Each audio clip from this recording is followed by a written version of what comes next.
the sport diet. Food is fuel, and in this case, it can be the key ingredient.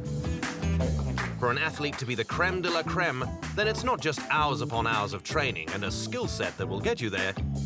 You got to be willing to put your money where your mouth is.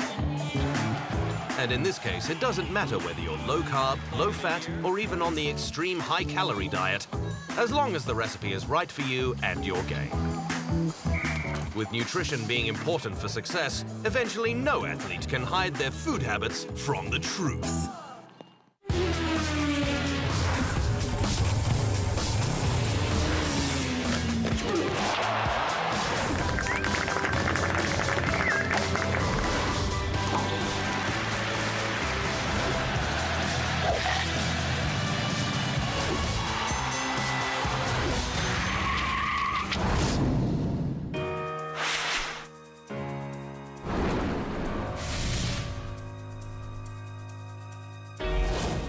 The word diet can often be thought of as a dirty word. With obesity a worldwide problem, the weight loss industry is estimated to be worth over $586 billion. But it wasn't always the way. There once was a time when you ate off the land and whatever you could get your hands on. And this was certainly the case for Milo of Croton. Legend has it, the 6th century Olympic wrestler ate 9 kilograms of meat and 9 kilograms of bread daily, alongside 5.7 liters of wine.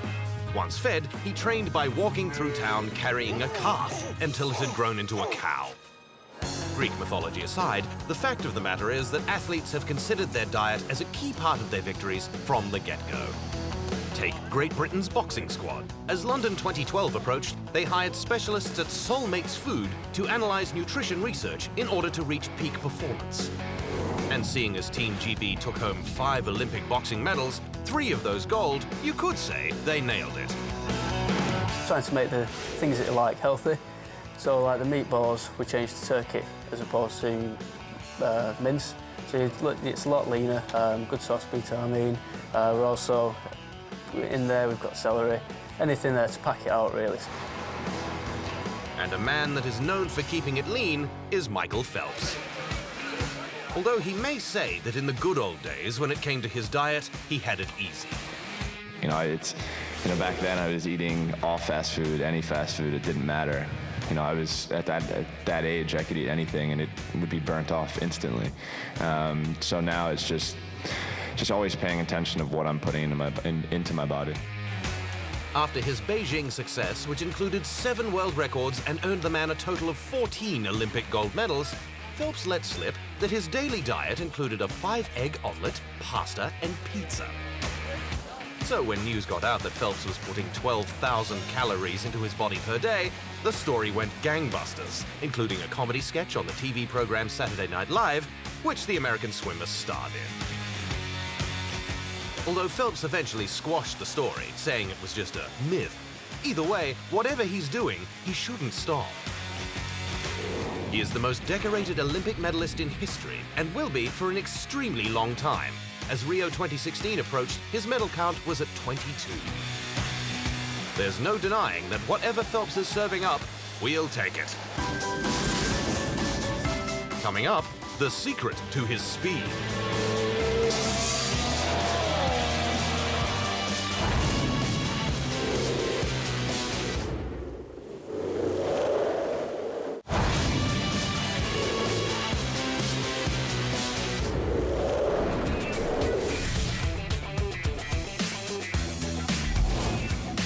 When you think of the toughest athletes in the sporting world, Formula One drivers aren't the first guys that come to mind.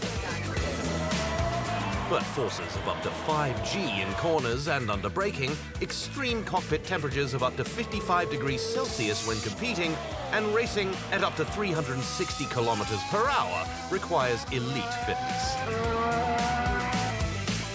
One of the fittest is multiple Grand Prix winner Nico Rosberg, who drives for benchmark team Mercedes. Rosberg, who keeps fit by competing in triathlons, knows it's important to balance nutrition with training for optimal performance. To start off with, all of these amounts are accurate. Yeah, so every day I eat 8 bananas, 6 eggs, a whole broccoli. No, I'm just kidding. F1's weight regulations are set by the sport's governing body, the FIA, which sets a minimum weight comprising both the car and driver. It's very, very challenging to lose weight and at the same time train, you know, and bring up the level of fitness. Because they're actually two very, they don't go well together. Because if you're losing weight, it means you have to take less calories and you don't have the energy to then really push hard in training. So it's a really, really fine line to find. That fine line becomes even finer when the teams push drivers to lose precious kilograms, forcing them below their athletic weight in a bid to make the combined car and driver lighter and therefore faster. For the drivers, it means nutrition is vital. I will go faster in the end if I'm a little bit lighter, so I'm interested in getting my nutrition right and being at the perfect weight.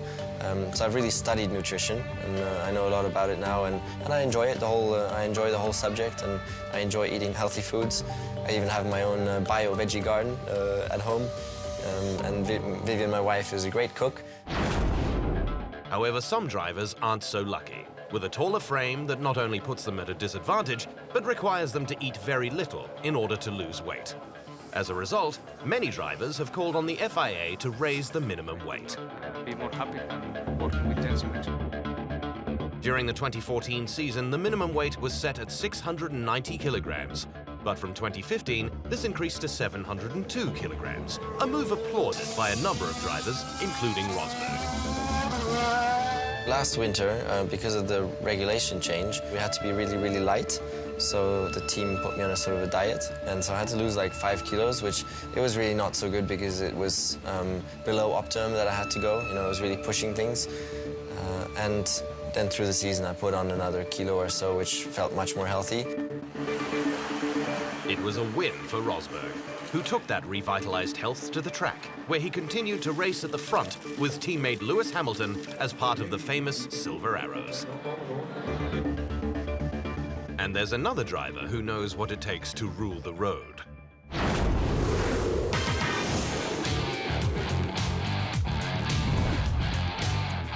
She's the queen bee of racing, competing in the male-dominated sport of NASCAR at the top level. Danica Patrick was the first woman to lead laps in the Indy 500. And while Patrick's not winning every race she competes in, the fact of the matter is she's still qualifying and giving the boys a run for their money. The American has managed to become a global name, therefore is a big brand's dream, an additional reason to keep her fit figure in shape. Patrick is a picture of health, and after her yoga session is over, she is a big fan of creating healthier versions of popular recipes, which she regularly captures on Instagram. I love to cook. I love to cook. Happy to cook. Like, I tend to make really weird things on Thanksgiving. Like, I'll be the weird one making a salad of some sort, or I'll be the weird one that makes some wild rice with cranberries and orange peel zest and almonds, and I don't know. I'll make some. I like to make really good food a healthy way.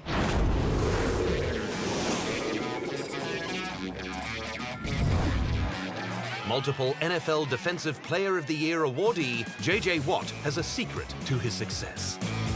The big, buff blonde credits his physique to his 9,000 calorie per day diet. In an interview with ESPN, Watt explained how his body was behind his mind in terms of performance. With his diet too restrictive, he increased his fat consumption and cheat days, giving him more food freedom. It appears Watt is a morning person, tweeting, "I go to bed looking forward to breakfast. Good night, world. Dream of breakfast burritos, biscuits and gravy, and anything with bacon." But life isn't always sweet as pie for Watt, saying, "It's literally, if I'm not working out, I eat the whole time I'm not working out." The Houston Texans first entered the NFL in 2002. Between their first game and the 2015 season, the Texans had never won the Super Bowl. As their defensive end since 2011, Watt was aiming for that one win, which is every American footballer's goal. It sounds like breakfast wasn't the only thing he had a taste for. It takes a long time. You know, you'll never get that taste out of your mouth until you actually get to a Super Bowl. And so I've only been in the league for 5 years, but I haven't had a chance to taste that yet. So I'm looking forward to the opportunity to work towards it again.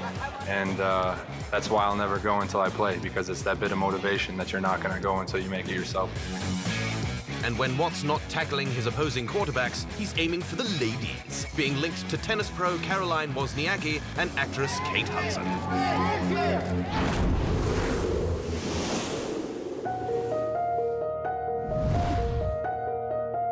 The first decade of the 2000s was Venus Williams' time to shine on the court.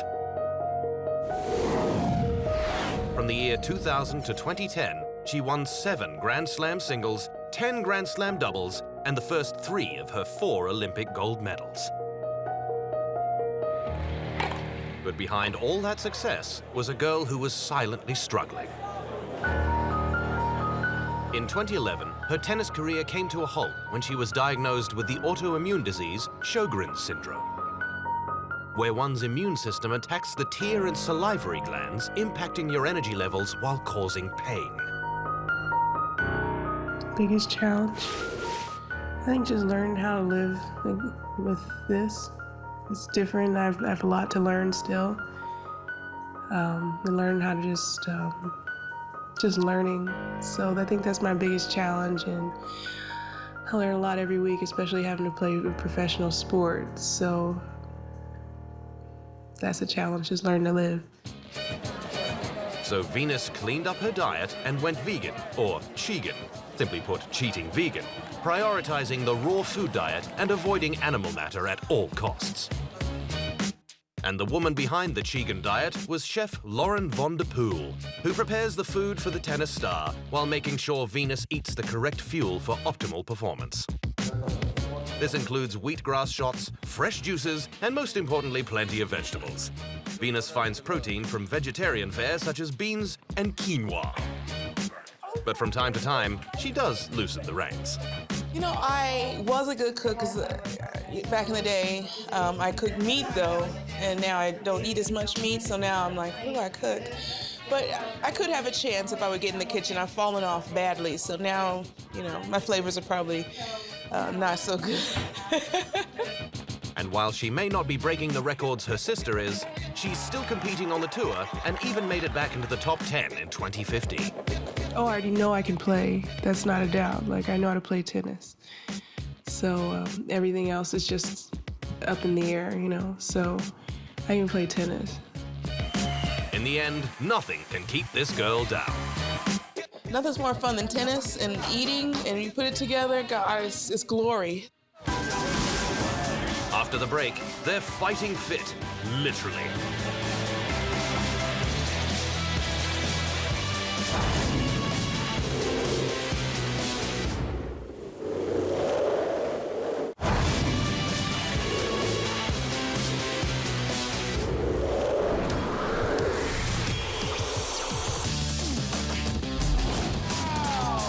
When they enter the ring, they can be deadly. With one thing in mind. It's a battle of the strongest. In the end, only one man or woman can win.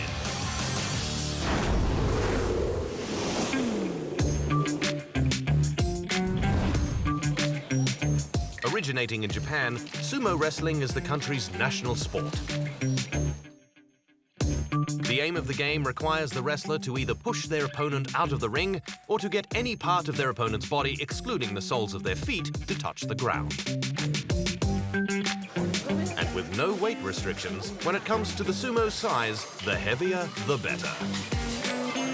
Weighing in around 148 kilograms means they have to fuel their body correctly so they remain large, but at the same time strong. Despite the misconception that sumo wrestlers munch on 10,000 calories per day, two-time heavyweight world sumo champion Bayamba Alambaya revealed to GQ magazine that it's closer to 4,000 calories. Traditionally, they don't eat breakfast so as to train on an empty stomach, but this is followed by a big pot of chankonabe. The sumo-sized hot pot consisting of, well, almost everything, including meat, fish, vegetables, and starch. And it's followed up later by a big dinner.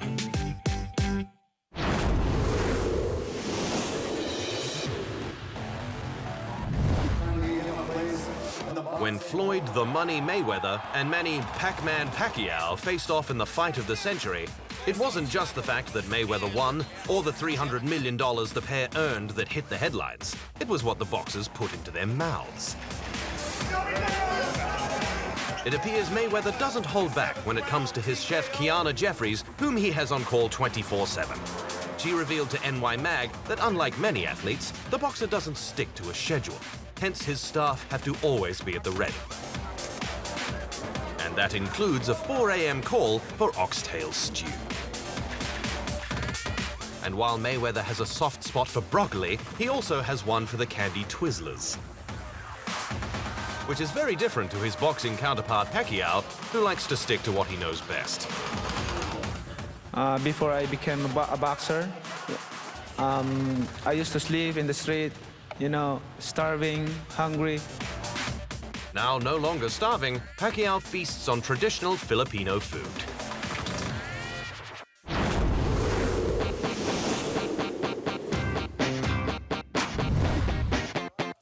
He's the man that knocked Vladimir Klitschko off his throne. Heavyweight champion Tyson Fury was the big, bulky Brit who fought the cool and calm Ukrainian, surprising us with the win.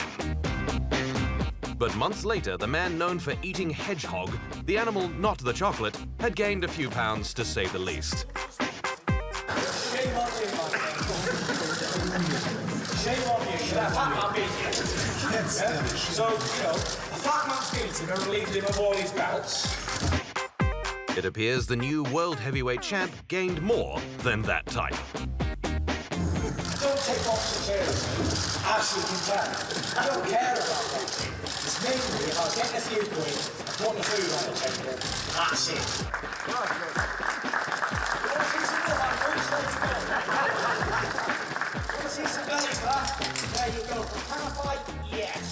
Fat as a pig, 30 stone, I can beat him here and now. How's that? But not all weigh-ins and press conferences are intense.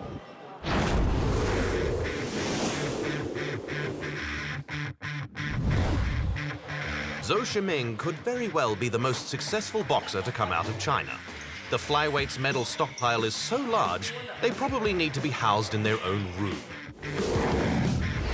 His Olympic collection comes with 2 gold and 1 bronze medal in tow, as well as 4 World Amateur Championship medals, the majority gold.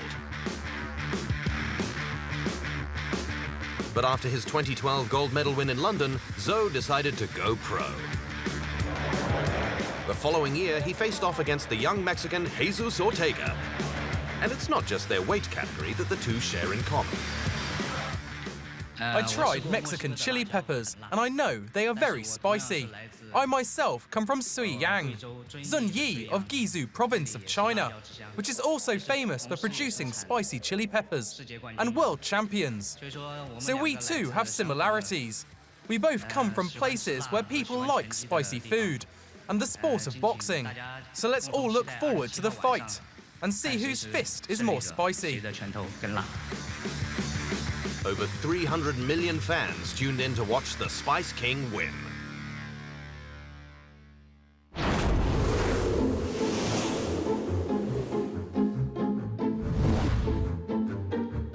Things are done a little differently in the UFC. Lyoto Machida's father, Yoshizo, reportedly stated that the mixed martial artist drinks his own urine. This important part of his diet initially started to combat a cough Lyoto had. However, he reportedly kept it up, as it cleanses his system.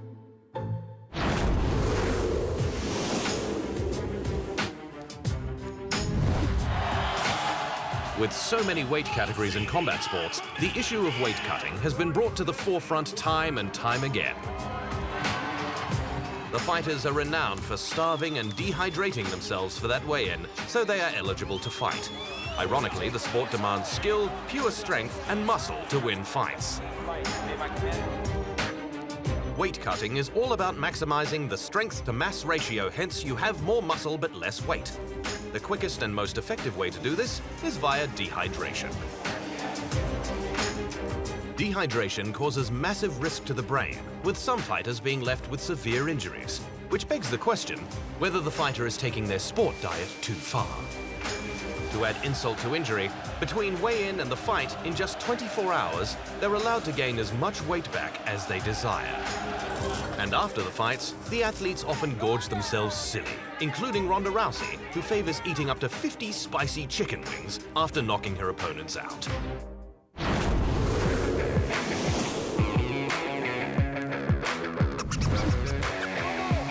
In the early 2000s, Ian Thorpe was the golden boy in Australian sport.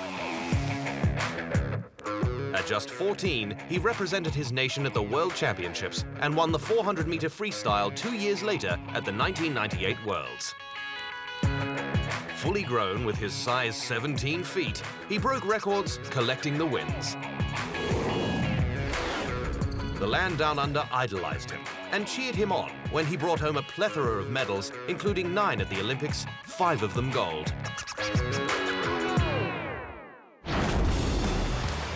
But Thorpe didn't want to keep his winning diet a secret anymore, instead opting to share his once secret eating habits in a cookbook. With the cookbook, it's hilarious. It's what I eat. It's what I eat from day to day, from week to week.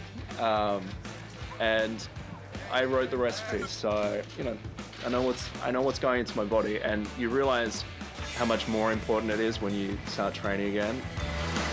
After almost 5 years away from the pool, Thorpe decided to come out of retirement, and his days of a high-carb, low-fat diet was a thing of the past.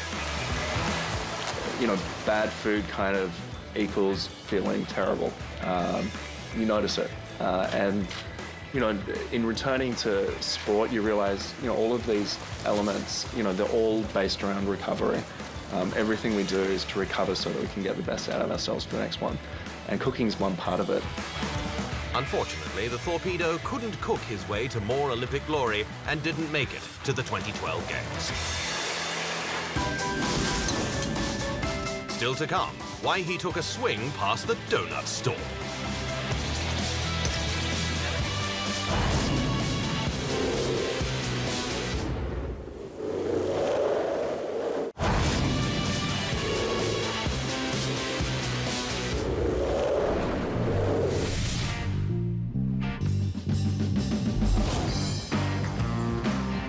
Golf, the sport with one object, getting the ball into the hole with as few strokes as possible. It requires complete focus and intense precision. So you wouldn't think having a perfect diet would be that important for the pros. But that isn't the case. Take Tiger Woods. He hasn't become one of the greatest athletes of his generation by eating whatever his heart desires. Woods hits the gym up to 6 days a week and still finds time to sharpen his game on the course. He keeps his diet clean by prioritizing protein and vegetables, supplementing with vitamins for bone health, while aiming to keep junk food out of bounds. Rory McIlroy has followed in his idol's footsteps, building his own muscle mass. Alongside lifting heavy weights, McIlroy favors classic muscle-making food, chicken and broccoli. The outcome? The man makes flying the golf ball well over 300 yards in the air look easy. The once scrawny Northern Irishman is now one of the fittest guys on the PGA Tour in the US and the most credentialed player of his generation. McIlroy has already earned more than $30 million on the PGA Tour alone and had captured 4 major championships by the age of 25. But for every healthy guy, there's the not-so-healthy guys. There's more to John Daly than his entertaining outfits. How he has sustained his career is mind-boggling. After lap band surgery in 2009 and giving up drinking, Daly has reportedly fueled his body with 40 cigarettes per day and a serious daily dosage of Diet Coke, cutting back on what was once a 28-can-a-day habit. Fellow American Phil Mickelson decided it was time to clean up his diet in 2010 and became a vegetarian after he was diagnosed with arthritis.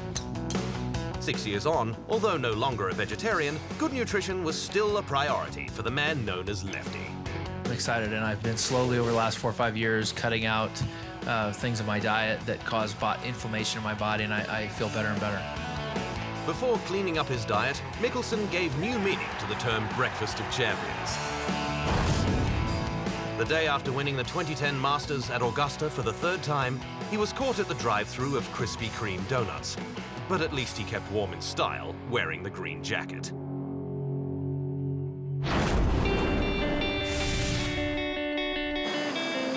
Nutrition science is a constantly changing subject. Researchers, scientists, and doctors' opinions on what you should and shouldn't eat will always evolve. Over time, athletes have tried and tested almost every diet known to man. Chances are, they've been some of the first to try the latest diet craze. And whether you have the hard proof that an athlete's results are directly related to nutrition or not, doesn't really matter. Because at the end of the day, the most important factor is that they're feeling good, looking good, and of course, winning. And that is the truth.